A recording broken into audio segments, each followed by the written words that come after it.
being recorded for this interview? Yes. Okay. So the first question is, what are the main livestock that you have on your farm, or is there any like crops with it? Okay. All right, as you know, there's kind of two different things I have going on here. I've got a personal set of cows and calves that we raise, and then I also work for a livestock brokerage, which is something totally different. So in my personal experience with cattle, since I was a young boy, we've raised cows and calves.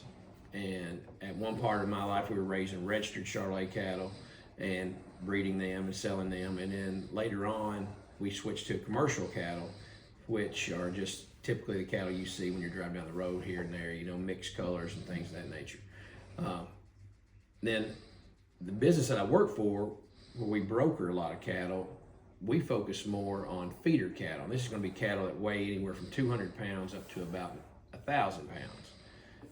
So we're in the early stages of their life up to about a year and a half old. So, you know, I'm involved in two different age groups and classes when it comes to cattle.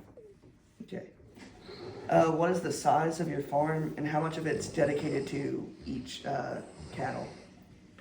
On the cow-calf side of things around here, and this varies greatly depending on where you're at in the country because of the amount of forages that are in the locations you're talking about. So around here, typically for one cow-calf pair, you usually try to allot about 3 acres of pasture, 2 to 3 acres of pasture per one cow and calf is kind of the rule of thumb.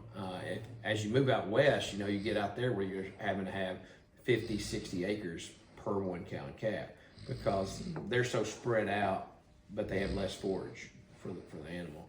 And then on the feeder calf side of things, you know, we have a lot of cattle in a confined area, a lot more numbers, a lot more concentration where, you know, as long as you have about 18 inches